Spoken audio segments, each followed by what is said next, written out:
Yo guys, what's up? It's Inflexxius. Today we're playing Jackson to Darius top. Skill matchup, but Jack's favorite in my opinion.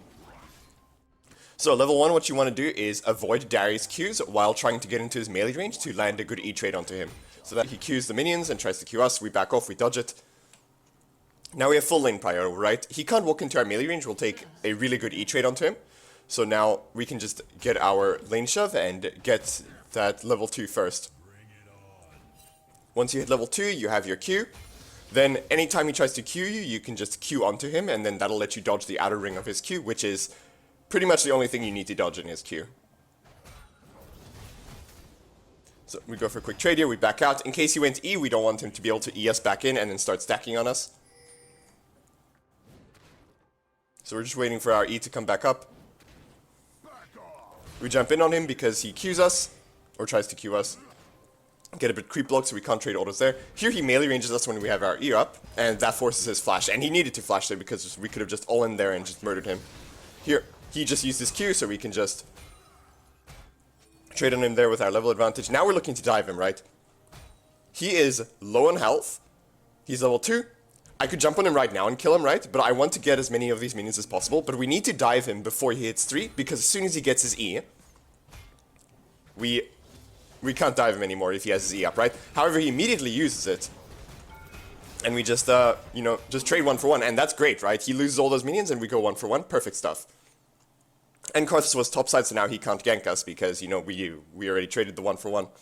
But yeah, I should have jumped on him earlier because he was going to hit 3 any second there, right? I should have jumped on him before he hit level 3 there and while he was still level 2, So here, we melee range him, we get a good trade-off. We keep trading with him and then leap out because we want to drop we want to trade as much health as possible because the lower the lower we both are on health, the better it is for us as Jax.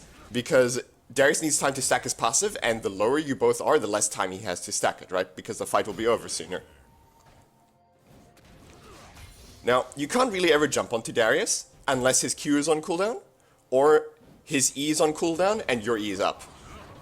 Otherwise, he's just going to disengage from you and win the trade. So there, we managed to get away from a gank. Darius was moving a bit weirdly, so I decided to ward the bush, and lo and behold, Karthus was waiting for us. Rengar pings that he's on his way. We can jump on the Darius here because our E is up and his E is on cooldown, like I said. The nice thing about that is that Jax's E has a 10-second shorter cooldown than Darius' E. So if you and Darius use your E's at the same time, you have a big window to punish him. So here, we let Rengar jump on him first. We don't jump on the Darius with the Rengar, because the only way Darius lives there is if he E's us both. Whereas if he didn't E the Rengar would have solo killed him.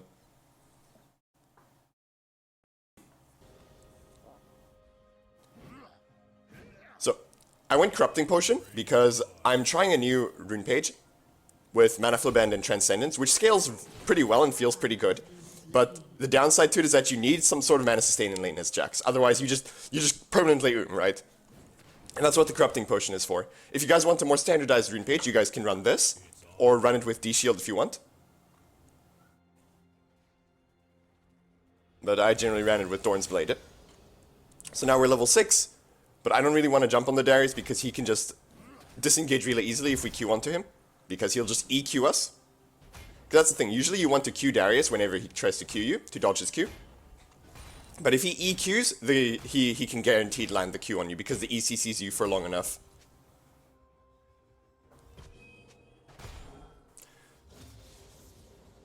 You guys will also notice that I went Ghost Flash. I generally don't like taking TP Flash into Darius because it makes the matchup harder than it needs to. Either take, I recommend that you either take Ghost Flash or Ignite Flash, because he can do some really nasty ghost shenanigans if you don't have... Oh, hold on. Like here, right? He would be able to run me down here, but I have Ghost. Here I could actually have turned on him before I Q'd onto the minion there. He takes a tower shot, so then I just flash inside his Q and just finish him off. But yeah, like I was saying, he can do some really nasty ghost shenanigans versus you if you have TP. So either you need Ghost to be able to match his Ghost and get away from him, or you need Ignite to be able to fight him when you otherwise wouldn't be able to. To just force the all-in and make him back off. Here I messed up my stun, because Darius breaks vision into the bush. Ringo jumps on him and just chunks him out really hard. Here's Karthus, so we have to reposition. E's coming up in a second, we jump on him. I get exhausted, and now it's dodge Q. Dodge Karthus Q's time. Just wiggle, wiggle, wiggle.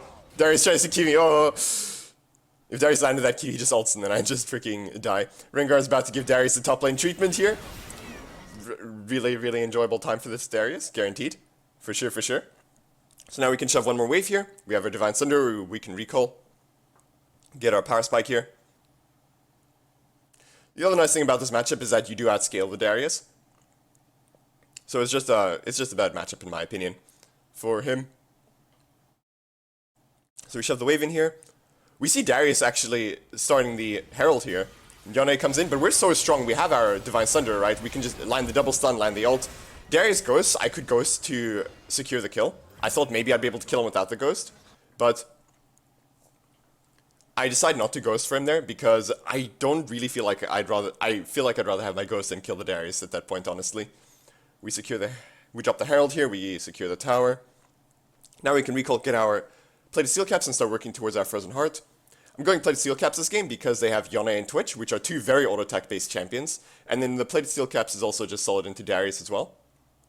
Same reason, I'm going this Frozen Heart for the same reason. Really good into Twitch and Yone, and solid into the Darius as well.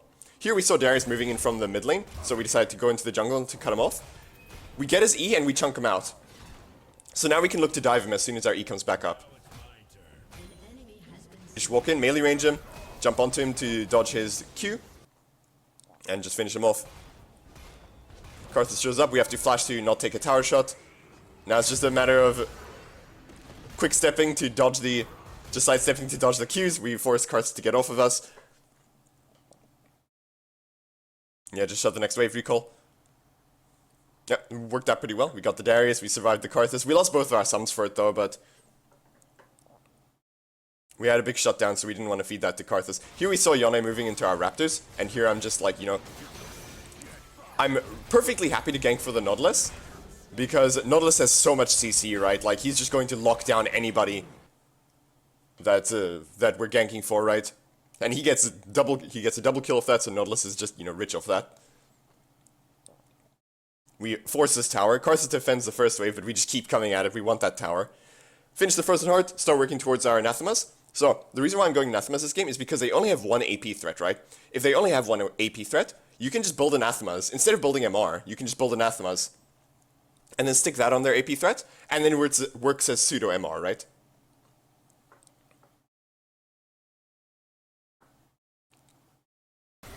So we just go over here. I decided to go on the Sona here because Twitch is just really wily with his stealth. So I just want to go for the secured kill on the Sona. We managed to get her. That turns into a Herald because they're one player down. Go over here, shove the wave in. Shove the next wave as well to apply pressure for my team so that they can continue doing their shenanigans in the jungle. While also securing ourselves on the farm. Here we see Yone and Nautilus duking it out. So we can come over here and assist. And yeah, just finish him off. Nautilus gets another kill. He's getting so much gold with these ganks. So now we just run bot lane here. We're Jax with Herald, right? They have to answer us. They can't just ignore us. We will take their whole base. So here Yone comes to answer us. That's fine. We back off. Now that Yone's come to answer us, now we can make a rotational play. Go top lane. Because Yone has to catch that wave, we now have a tempo lead on him. We can now go top lane, look for a play. Luckily, my team was already doing a play. Managed to get a pick, so we can just be there for the Baron take, right? We have our Anathemas. We're looking for Karthus right now to get the Anathemas on him as soon as possible so we can start stacking the damage reduction. And there it is. Shove the wave out really hard here. Herald's about to wear off, so we kind of need to drop it, like, now. Managed to get that beautiful, beautiful 600 gold. And now we can set up for Dragon here. We lost 3 people. So, you know, the only play we really have here is to try to sneak the Dragon, and we managed to get it somehow. Somehow they just give it to us. Really good stuff, I'm not complaining, right? Here Karthus shows up, I immediately jump on the Karthus. Goes to dodge the Yone Q, and then I just wiggle and ward hop away. Now, honestly, I played that super defensively. I think I might have been able to 1v2 them if I focused the Yone instead of focusing the Karthus there. Because I have Anathemas on the Karthus, right? He's got he's gonna do very reduced damage to me. Here I jump onto the Karthus thinking that my team is closer. They really weren't, so I decided to flash. Because I didn't want to get hit by any Darius E. I didn't know if he had it up or not.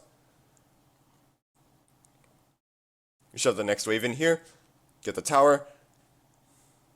Managed to force the tower for the Yone there. But Rengar is not done. He sees that Twitch, he's going for it. And Twitch just disappears. It's... oh, yeah, 80 ADC life.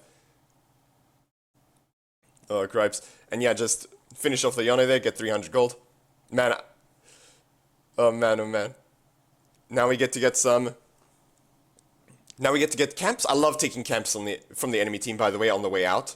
Like, whenever you are leaving the enemy team's base, you should try to grab some camps if you can. Because it's like, you're getting 100 gold, you're denying them 100 gold. It's like a 200 gold swing for every camp you take, right? It's really nice. So we're setting up for the Baron play here. We managed to get... Rengar gets a pick on the Yone. We can just force the Baron off here. I went Black Cleaver this game. Right here, because I want the stats, I want the health, I want the AD, I want the ability haste. And, well, hold on, a fight's starting here. So, I jump into the Karthus, I get exhausted immediately, I try to peel the Kog'Maw here with my stun, but Kog'Maw goes down anyway. I then move over to peel the Karthus, but I mean kill the Karthus, but I go down. Rengar just goes in and one-shots the Twitch again. Just shows up to one-shot the Twitch again, oh no. But... I messed up that fight, because here's what happened. I wanted to peel the Kog'Maw, because my usual instinct is to peel my ADC if there's a damage-dealing champion jumping on them, right? And if Kog'Maw survived there, we would just win the fight, right? Because he would just gun them all down. However, there's no way I saved the Kog'Maw there. Like, by the time I could peel him, he was already dead. So I should have just dove into their team harder. So here, I hop out to disengage, but I didn't see the Rengar, and he comes in and just one-shots the Twitch and the Sona. Like, the Rengar is leveled up at this point. He just one-shots 2 people now. We take out the Darius, we shove the inhibitor here. Take the Nexus towers. One-shot the Karthus, and then we just dodge Karthus Qs while we beat on the Nexus tower here. Karthus goes down. Rengar goes down. Flash onto the Yone, get ourselves some free gold here. And yeah, that's that. Well, hope you guys enjoyed the video, and hope to see you in the next one.